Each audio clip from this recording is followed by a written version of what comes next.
So Anthony, I thought maybe we could start before getting into the book, just getting a little more. Um,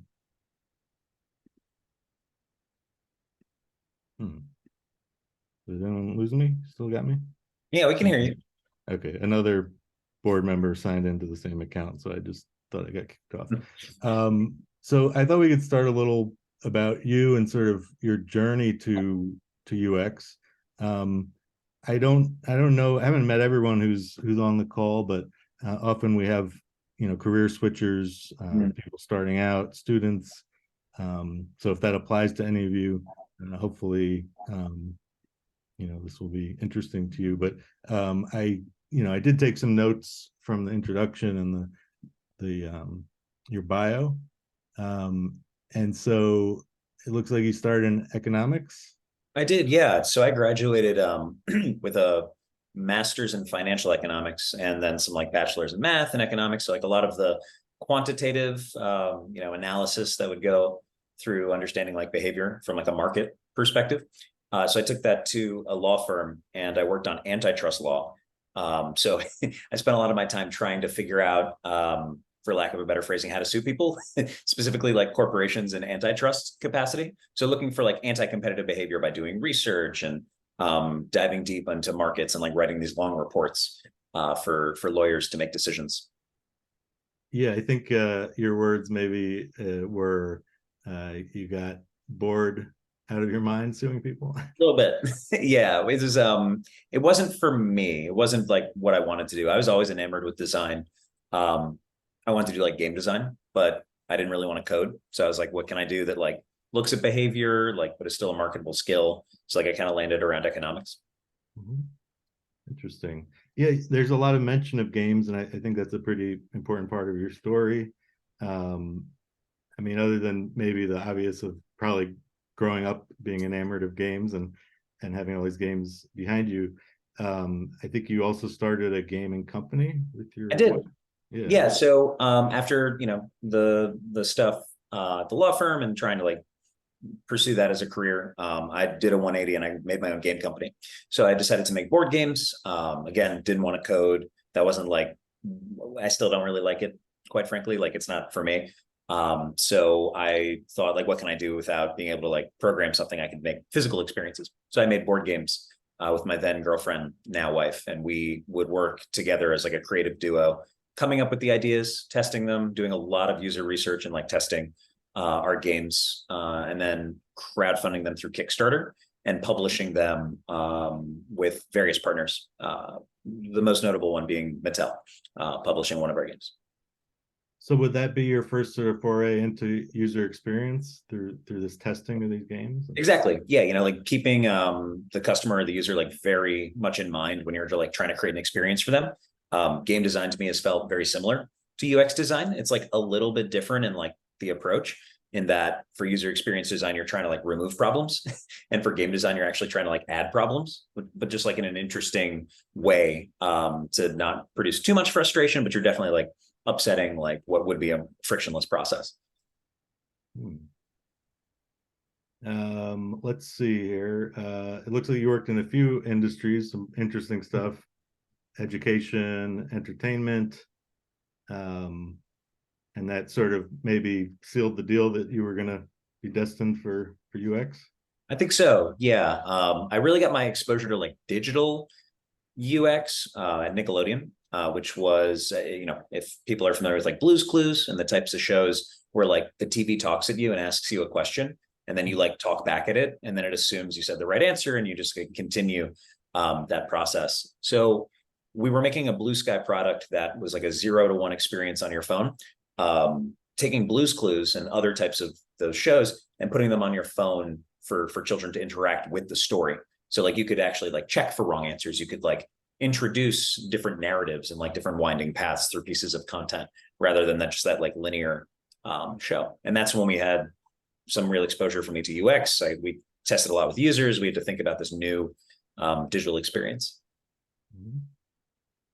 And then your current, I believe, position is at Amazon Music. That's right. Working on Amazon Music. Whenever you press the play button and you play music, I'm responsible for that now playing experience. So like, what do you experience once you start like the playback of a song or a podcast or something like that? Yeah. Anyone, I'm just going to keep this kind of informal so people can hop Yeah. in at any time. Does anyone here use Amazon Music? No pressure if you don't. Yeah, it's totally cool if you don't. No worries. But if you do have a Prime account, you can get access to a lot of like we did this like launch last year that gets you a lot of content for free. So something to consider. Cool. Let's see. I guess maybe I'll share the preview of the book. I'll share my screen.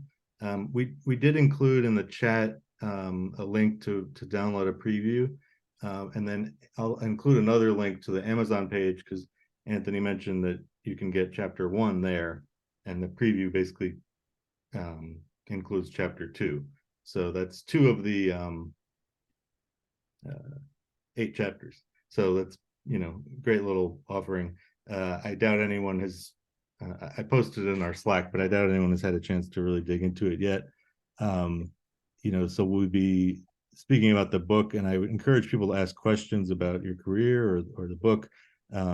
But, understanding that most people have not probably read the book yet. So, may not have very specific questions on the chapters, but so once again, people feel free to jump in if you have a question or raise your hand in the chat or whatever.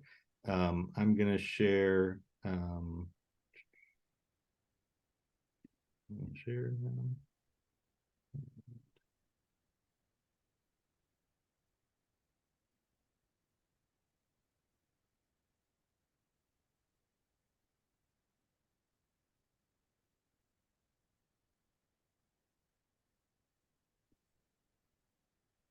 You guys see that? We can. Okay. So this is the preview that's available from Pearson. I don't know how helpful it is to look through this, but I just figured give them something to look at and to get some sense of the first thing I was struck with is it's a pretty massive book. I mean, it's really a textbook, which I know there's got to be some, but I haven't really encountered UX textbooks. I've seen like human computer interaction textbooks. But most UX books that I gravitate towards or even am aware of are small, like Book Apart or sort of O'Reilly books that are usually on one subject. But this is quite an undertaking. Where did that sort of the desire to make such a thorough and if you can see here, it's 400 pages roughly. How did that come about? So part of the desire to make this book, I would say it feels like a culmination of the last couple of years of my experience in trying to like really break into the UX industry and going through all the different companies that I have. So I had a lot to say from a writing perspective. I do a lot of writing on Medium, and I did a lot of writing in other places. And as I kept making my curricula for my on-demand courses for teaching at other places like CUNY, like Pratt, I found that I had a lot of content. And I said to myself, okay, well, this is like a lot. Maybe I could like do something with this content. Maybe I could make a book or post more Medium articles, so on and so forth. So I approached different publishers and I said, I've got this end-to-end design thinking, curriculum, essentially. Would you like to make it a book with me? And Pearson was very interested. And we ended up coming together with this pitch of like going through the entire design thinking process and showing the theories and showing a lot of examples and even like exercises that you can do in the book that help you like get more and more exposure to these types of processes. So for me, when I've read these books, Book Apart, other publishers, what have you, I've loved seeing the theories and the inspiration that I get from these books and these examples as well. But I've always struggled personally with applying that knowledge that I gained from these books. Like I'll read a book and I'll be like, this is amazing. And then I'll go like try to do the work. And I'm like, how do I do it? And that's always been like a struggle for me. So when I was writing this book, even when I was studying at General Assembly, it was kind of hard to like take my instructor's learnings and apply it to the projects I was working on. So I really wanted to do that for this book. So the way that I structured it was, here's some theories, here's some examples, here's an exercise, do this exercise, just like we talked about in the book, in the previous like pages. And then after you do the exercise, you can look at the back of the book and you'll see a way that I did the exercise. So you really contextualize how you could have approached the problem. It's almost kind of like a math textbook in that like you like learn how to do like formulas and then you do the work of those formulas and then you look at the back of the book for the answers. It's kind of like structured like that. Yeah, that's interesting. Yeah, definitely haven't really seen that before, at least not in UX books. So something very sort of comforting about knowing that you can see potential solutions and can sort of compare what you did to that. That just makes me think, was there what was the testing, what was the user testing like for the book? How do you do that? Yeah, no, great question. Part of the testing was the courses that I've taught. So by teaching this at other places, I saw how students responded to these questions and the structure of them. Part of it was I had proofreaders. So I had several, peer reviewing individuals who were able to, make sure I was being honest about the things that I was writing about and looking at the exercises and seeing those. So yeah, a combination of like practical hands-on stuff and a combination of like industry peers checking it out. Bailey asked a question in the chat I want to read. Says, hey, Anthony, I haven't got this far yet, but as far as the exercises go, are they larger projects with multiple steps or just a small design challenge? Yeah, great question. I think if you scroll a little bit, you could see an example. Oh, this is chapter 1 though, so it wouldn't be in this. No, this is the Pearson one, right? Yeah. So if you scroll a little bit, you'll see, or you could even like control find for let's do it. That phrase is like the trigger phrase for the exercises in the book. So the way that it's structured is you'll read about something, let's say surveys, and then I'll say, okay, now make a survey. Here's like a design challenge you can work from. Let's think about like the travel industry. How would you survey people in the travel industry to build like a solo traveler project? And then if you go through that, it'll be like one smaller design challenge. But if you go through each of the let's do it's in the book, you'll have an entire case study. So it's structured in a way to like zoom in at a certain spot, do an exercise in that spot, and then you could leave it as is if you want, and you've practiced that individual piece, or you can do them all and you'll have like a narrative around an entire project. Bill, you can always chime in if you. Oh, looks like you said nice. Okay, I guess that satisfied your question. Yeah, there's really a lot of these let's do it. That's very cool. That I like that it's sort of broken down, that it's not just like at the end of a chapter, which can be 30 or more pages, just one thing to sort of sum it all up. I like that you're giving people chances to practice the smaller parts and then thinking about a case study and more robust stuff. I think I noticed there is like, correct me if I'm wrong, but most of the chapters are sort of going through the design thinking process. But I think the final chapter 2 is more about portfolio. That's right. Yeah. So chapter 1 is, hey, here is some theories. Here's like UX, UI, what are those differences, stuff like that. Cognitive overload, which is one of my favorite topics. Then chapters 2 through 7 borrow from the Nielsen-Norman design thinking process, which is you empathize, you define, you ideate, you prototype, test, and implement. I just want to make sure I get those right. So each of those are one of those chapters. And then the last chapter is, okay, now that you have this, how do you make a portfolio? What UX jobs even exist? There's differences between, say, like a copywriter, like a UX writer, or a content designer, or an interaction designer, or a visual designer. So it goes through that. It goes through working with others in the industry. So what's it like to work with stakeholders? What's it like to work with product developers? So it's covering some of the like, okay, now you've done all this studying, like now what can you do with it? Industry approach. Yeah, I hope it's zoomed in enough that people can see. I'm not really sure, but this chapter 8, what's next? You can see the case studies, portfolio, feedback, giving and receiving, and then choosing a role and collaborating. So, like you just mentioned a lot of that, but I think that's very good advice and something really good to include, sort of as a way to put all this together. I mean, this almost approaches a boot camp, just going through this book. It, seems like really, depending on the reader and their motivation and maybe discipline, you could really use it in place of a boot camp.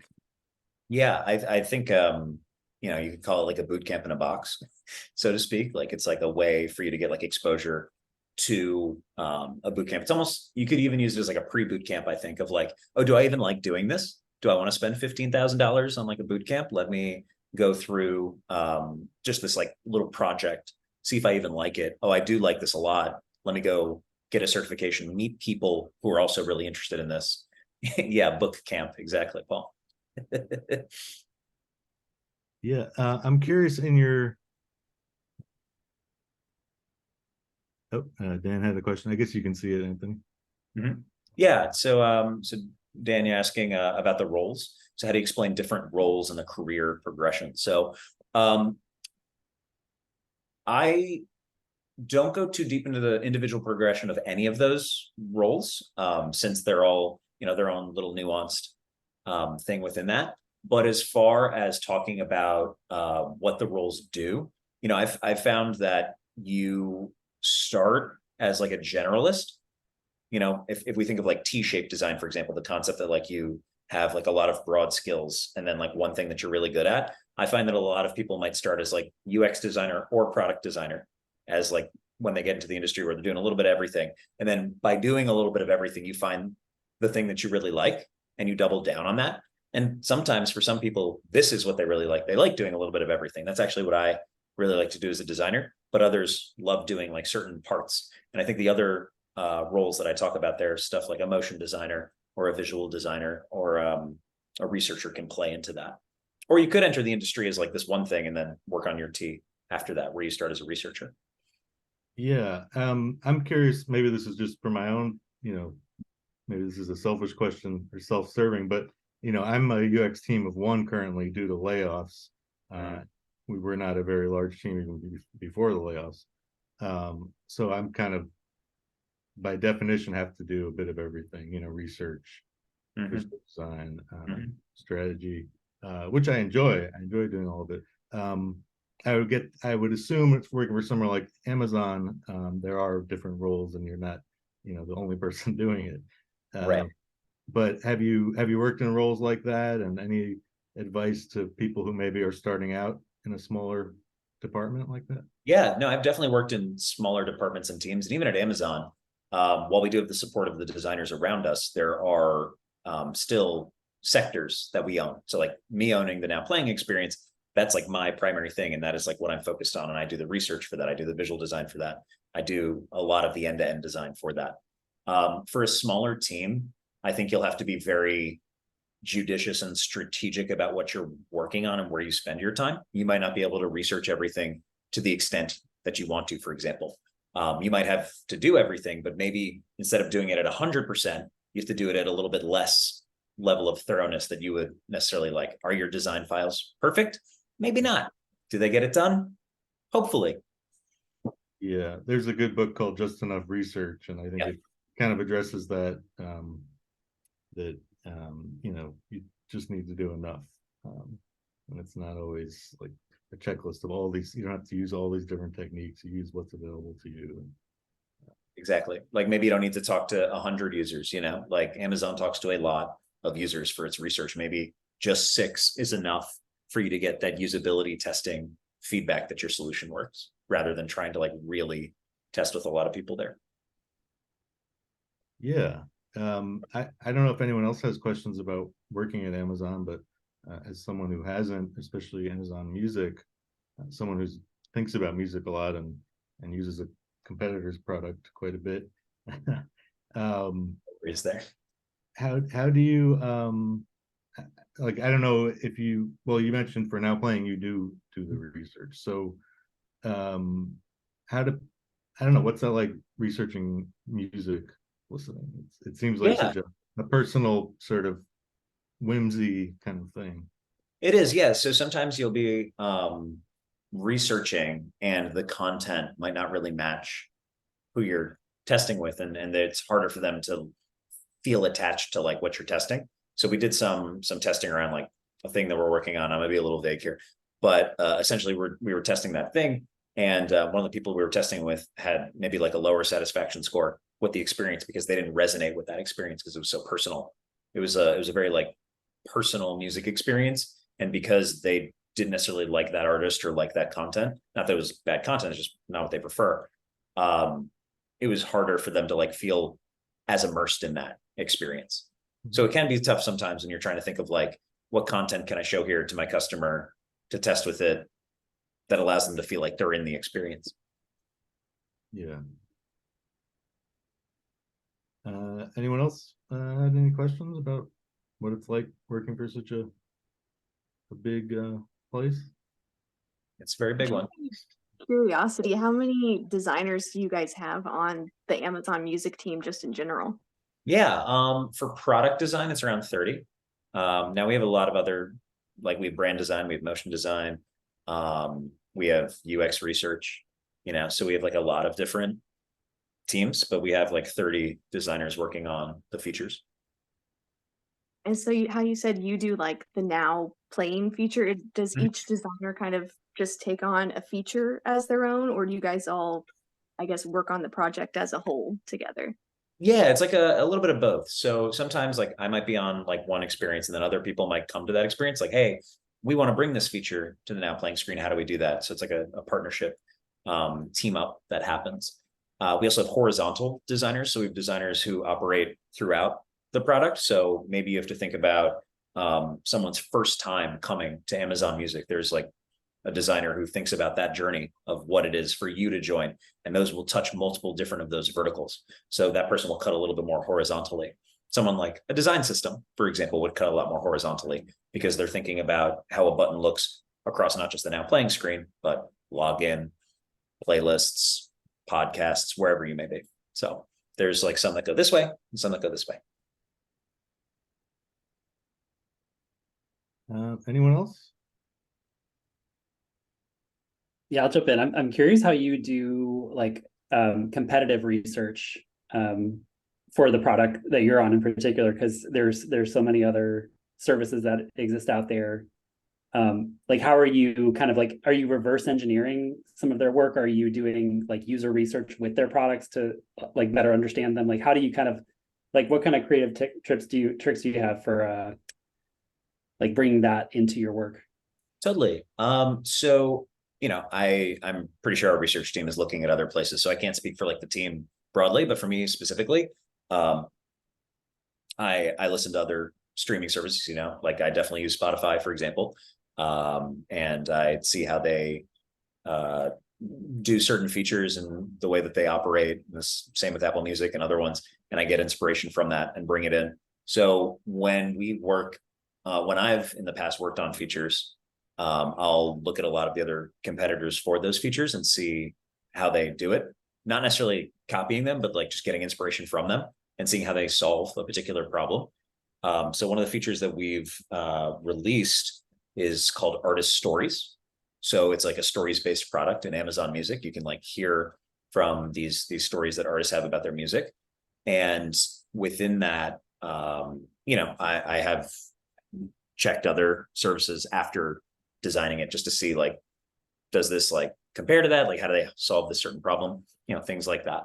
So bringing in inspiration from other places to seeing what I've made. That's cool. I've always kind of wondered how other folks do that, because there's like so much existing knowledge and practice for how to solve a particular problem. And it's like I feel like early in my UX design career, it was like I've got to come up with something brand new from scratch all the time. It's always got to be mind-blowing and creative, but like a lot of the work already exists, and sometimes it's like actually better that you're copying, right? Yeah, Not copying, but like right. Yeah. Steal like an artist is a phrase that I like. That's another good book to check out if you haven't. But it's like you're getting inspiration from these places and you're checking to make sure your thing makes sense. And there's that, I forget the name of the law, but there's the law that everyone on the internet spends more time on not your website than like your website.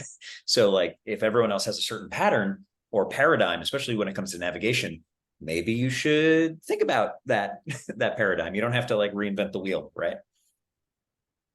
Yeah, I worked in advertising agencies for a while, and interactive ad agencies, and there was always the desire from creative to do exactly what Dan's talking about, and just make a navigation that no one's seen before. And while that is original, maybe, and who knows, maybe it'll catch on. You're really not borrowing from what works or what's familiar. Totally. So We should like Sorry. go for I it. actually have like a not totally formed question about that. I'm also a UX designer, all of the things, researcher of one, and I work at a hospital. And so I work a lot with the innovation center in our hospital, and they want everything to be, hospital branded, right? Marketing kind of focused. And my unformed question is, how do you kind of convince them that they don't need to reinvent the wheel when they really want to? Because Yeah. I've had some huge barriers trying to convince people that, this might not be the best process, because there are a lot of other resources out there that might be beneficial to look at as well. Right. Yeah. I think when I try to work with stakeholders and with leadership and people in those positions, what I like to do is try to put on two hats, a lawyer hat and a consultant hat. So the way that I structure this is I do a lot of evidence-based research of like, let me see these other patterns. Let me see what the industry standard is. Let me get my evidence and prepare to like make a case for my argument, so to speak. And then I present those and I say, hey, we could do this, we could do this, we could do this. Here's the evidence. And then that consultant hat comes on and says, what do you think? My recommendation is to do this because of these reasons. So for your hospital example, it'd be, this is like a common pattern. This is what everyone does in this space. We should probably do this because, we're especially in a health setting where there's high stakes transactions occurring. We want people to get their information quickly. We don't want it to be too crazy or hard for them to navigate this experience. But we could do this. What do you think? And then see where the conversation goes from there.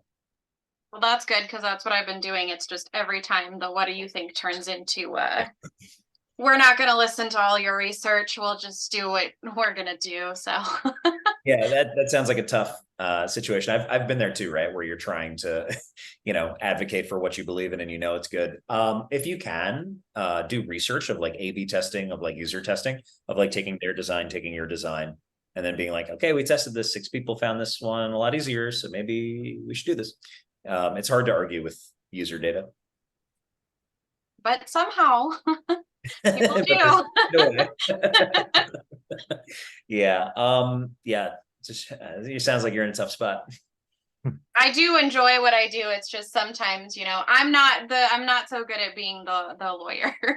I'm not so good with that, especially when I'm having a conversation with lawyers and they're like, no, we're not gonna do that. Yeah, one of the phrases that we use at Amazon that comes up time and time again, we have these leadership principles that like govern what we do. And one of them is called have backbone, disagree, and commit.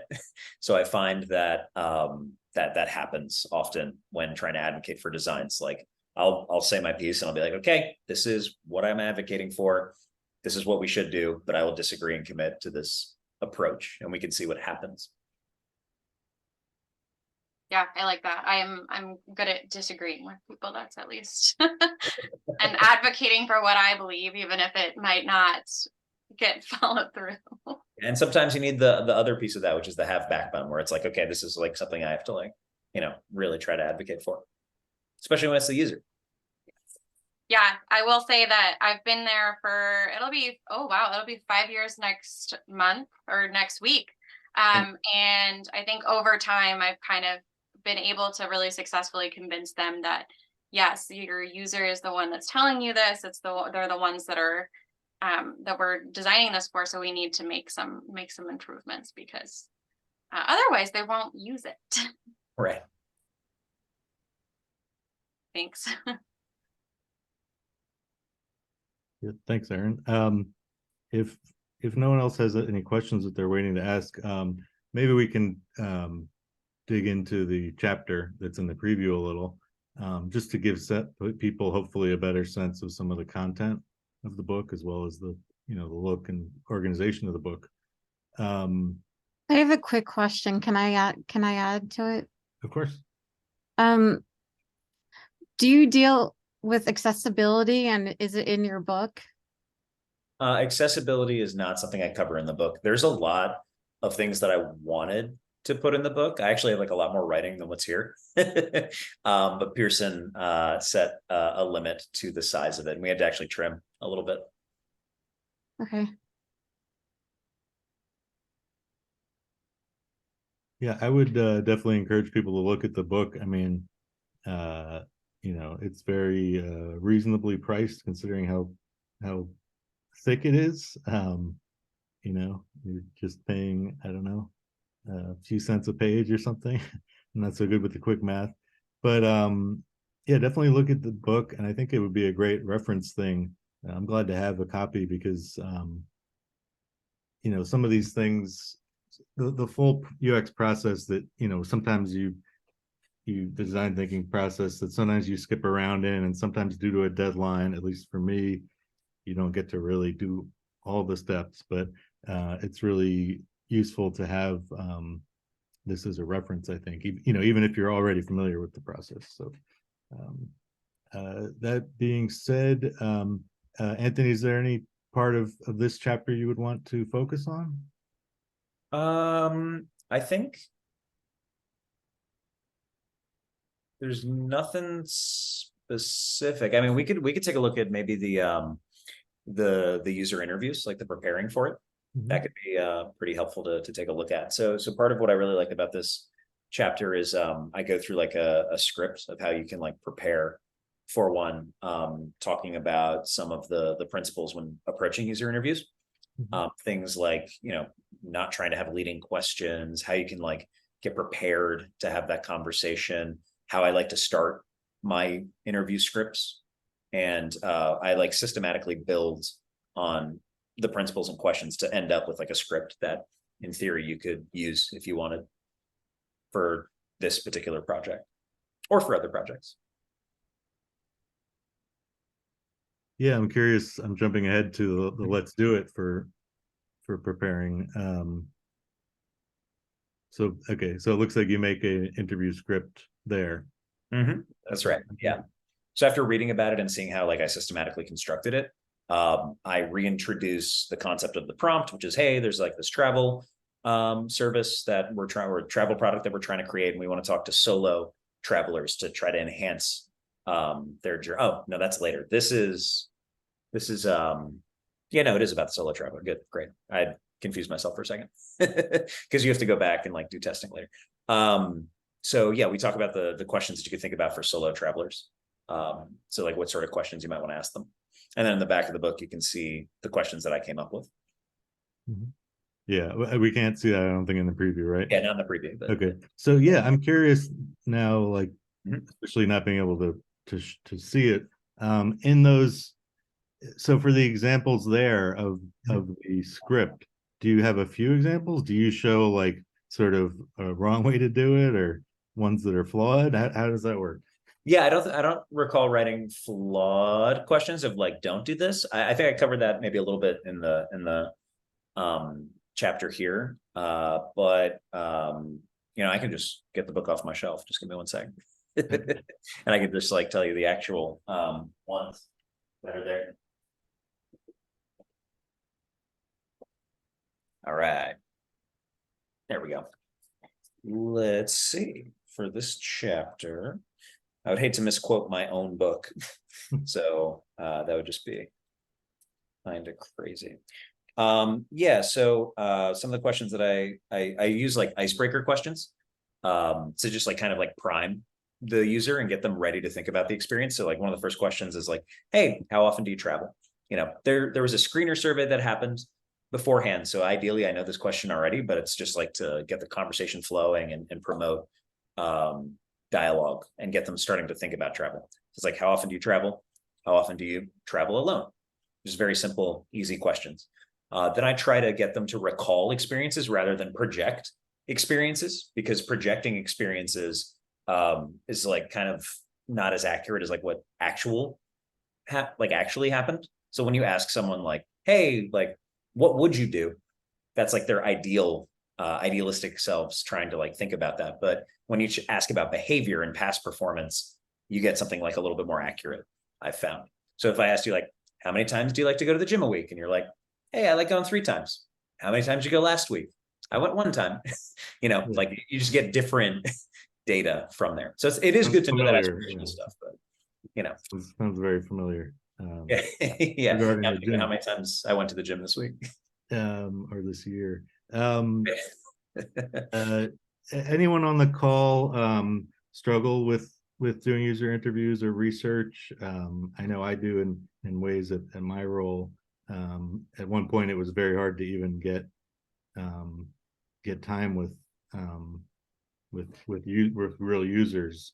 It was I'm in agriculture, so you know there's sort of this, you know, the people that had access to the actual users were very protective of their time because they're, you know, farmers and they work crazy hours and, you know, are busy like a lot of people. Anthony or anyone on the call, if you have any questions or anecdotes from doing user interviews or research or what's I have a question regarding the recurring process for the user interview. So one of my questions is that the ideal thing about the usability testing would be having the interview with the target users who will use the product. But then there's a situation that there's only very limited number of the target users. And during the design process, in case that I need to go through 2 steps of the usability testing, but then we really cannot force the users to volunteer for the interviews. And for the first interview, I already have 1 set of the users, but then I'm asking if there are any volunteers, the rest group. But then there's nobody volunteers. So in that situation, would you recommend to recruit some users outside of the target users to get the fresh insight, or still better to stick into that target group? Yeah, there's a couple things you can do there. I think you can like go back to people that you've tested with in the past. It's, you know, you have a relationship with them. So if you want to test with them again for a new thing, that's okay. If you still can't get either like a new person or those old people are like, they don't apply for whatever reason, volunteer is really hard, you know. As we were talking about, it's you know, everyone's a little busy. If there's anything that you can do to compensate users, you know, Amazon does paid interviews, for example. Other places I've worked at do that as well. That might not be in your budget, especially if you're an army of one trying to advocate for testing anyway. So you have to start relaxing some of your constraints. If you can't pay people, you can like extend out a little bit for your research. So for example, for this project, solo travelers who travel a lot is like the ideal. Maybe you can only get someone who's traveled once by themselves instead of someone who repeatedly travels by themselves, or someone who does business trips pretty often rather than like does solo travel for fun. They solo travel for their business. Like you have to like be a little bit more creative around who you're targeting, and you don't need that like 100% user necessarily, especially for usability testing. If you're doing user interviews, that's a little bit different, where you're trying to understand that persona that you're trying to create. But if it's usability testing, you know, the problems that I have encountering a digital product might be similar to the problems that others do as well. So you can like relax the constraints a little bit. Mhm. Yeah, so in that sense, I think it was worth to try with some people group, not exactly for that target group, but probably I can just expand more into the group that are not really strictly relevant, but still do you think that is it worth to have them? I think so. I mean, it depends on your specific project. So I'm not, entirely sure what your situation is, but I think some usability research is probably better than zero, so that you can at least get a sense of if other people can use it. And if you're not getting the specific users you want, you could even test it with friends, family, and coworkers to try to get a sense of like how it operates, just to get like a gut check. Like that's not the perfect research, but maybe it's just enough research to get some forward progress and iteration. Thanks so much. Sure, of course. So we're kind of running short on time, and we don't need to go until 6 necessarily. But I wanted to, other than keeping it open for any questions that people might be waiting to ask, despite the not huge amount of viewers who are tuning in right now, this will be posted on our YouTube, and we do have people who will watch it later. And like I mentioned, a lot of members are career switchers or even students. Is there, sorry, just unplug that. Is there, maybe we could talk about case studies a little.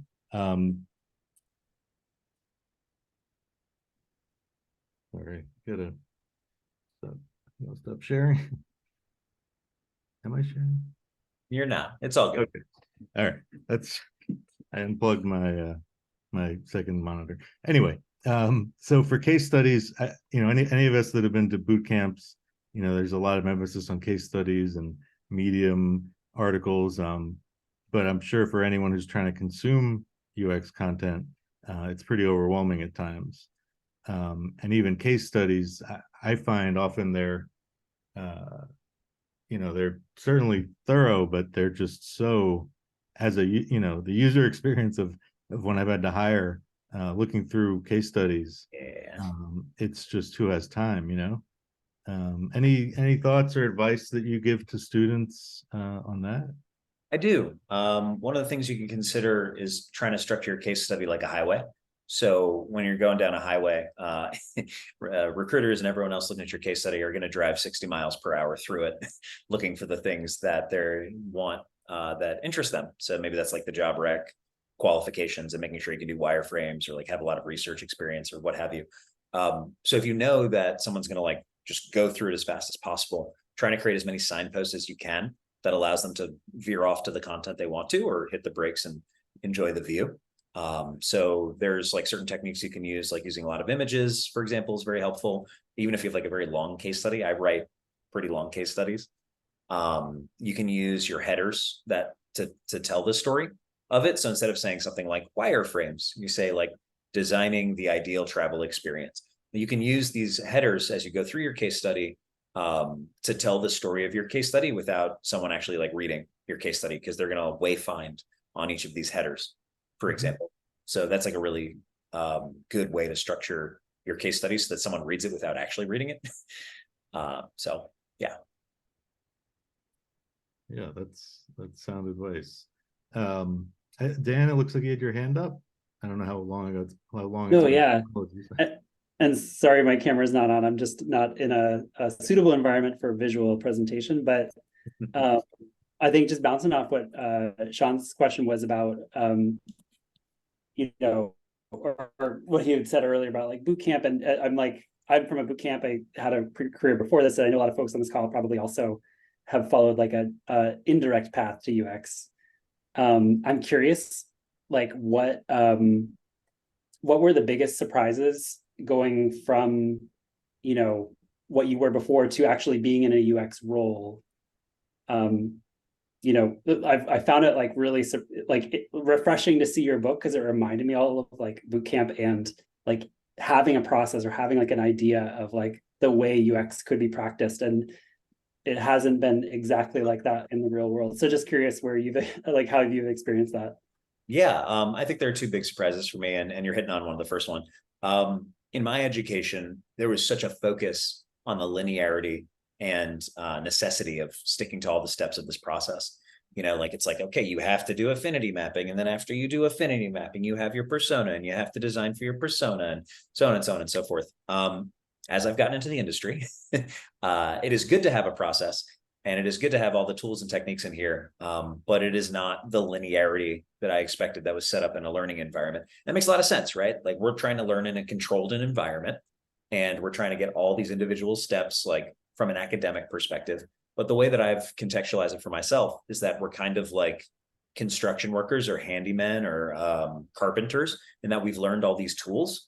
And then we go to someone's house and we have to fix a problem, or we're trying to work on a project, and we take out the tools that are appropriate for the problem that we're trying to solve during the step that we're trying to solve it. But I still think it's really important to learn in that linearity structure. And then once you have understood the tools and how they fit into a process, you can start to adapt it to your process. I love that analogy of like the toolbox. Yeah, I'm going to keep using that. Please do. Yeah, So, I remember that was an adjustment. I felt a little guilty almost at first, like I'm not doing the right process once I got out into the work world. Yeah, but it's Bailey, like you got to solve the problem that you're working on. Yeah, go for it. Hey, I kind of had a question just to bring it back to case studies. So I know like when we work together in Design Lab, you've already seen my portfolio and things. So I am still like trying to get my first design position. And so I am working currently on like the dentist office that I work for. I'm looking at redoing their website currently. And so I'm just thinking like, how would you incorporate something into your portfolio as a case study when, like, for example, this particular project is going to be, I mean, it's not something that you won't do research on, but it's more just like this is a web page that's just displaying information more than something that like a user has a lot of interaction with. It's more just a display. But if this is like real world experience, I would love to have it on my resume and in my portfolio, but I feel like there's not a lot of like data to back up my process with it. So I'm just not sure like how to incorporate that, I guess. So if we talk about that project specifically, I speaking a little bit more broadly first, when you work on these like projects that you're trying to like crowdfund and self-source from your own initiative, you get to choose the steps in the process that you want to apply to that project. So you have like a lot of agency, provided you're able to spend that time and resources on doing that. So for your project specifically, you mentioned there's not a lot of research. You could talk to a bunch of friends and family or patients even, and ask them, what are the most important things for you to see when visiting a website for dentistry? Like, how do you make your decision around the dentist you want to see, around the procedure that you want? Like, what are the things that you need to know when you're going to go seek out a dentist? And you can start asking questions around that and show that you have organized information on the page hierarchically based on the research that you did. All the patients said, I want to see that this is like a place where I'm taken care of. Like, trust is an important theme. How can you make this website more trustworthy? And then you can start baking that into the redesign of the site. Awesome. Thank you. So if you need some user interviews, let me know. Will do. Thanks, Anthony. Sure.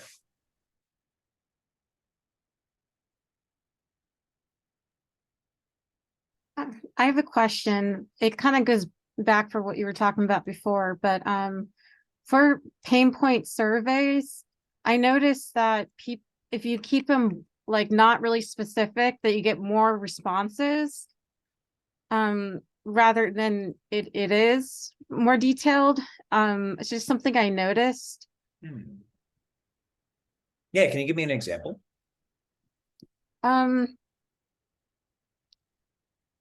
Like if modernizing a system,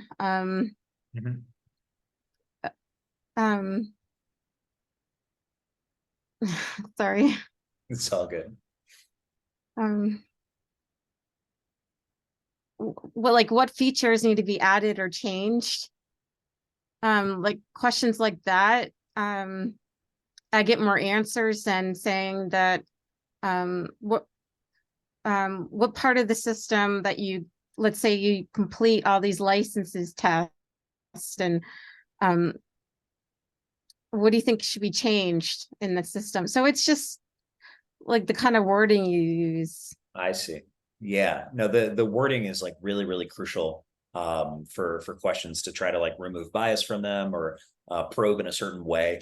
I'm trying to think of like a good example. I go into like a little bit of that in the book of like how you could ask a question and the way you ask it can introduce bias or like lead someone down a certain path. Like if you ask someone like, hey, did you have a good day? It's a different question than how was your day? Like these are like different ways to ask that question. And if did you have a good day becomes a little bit more binary and almost like assumes that they had a good day a little bit, you know, whereas like how was your day allows for just like the conversation to go in any sort of direction and is a little less binary and almost implies a little bit more curiosity rather than just like was your day good or not. So yeah, the language piece is super important there. Thank you.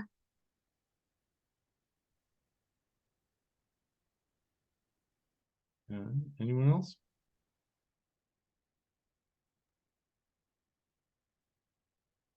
Well, if not, hey, hello, Rob, by the way, I haven't seen you in a long time. Good to see you. But yeah, I guess we'll wrap up now. I'll send out the link when it's on YouTube. You know, first of all, thank you, Anthony, for taking this time and congrats on this book. We, you know, on behalf of Kansas City, we wish you a lot of success with the book and everything else. And if you ever make it to Kansas City, look us up. Will do. Yeah. And thanks for having me on. It was great chatting with y'all. Thanks everyone for joining, and have a great rest of your night. Enjoy. Thanks, Anthony. Thanks, John. I mean, Thanks.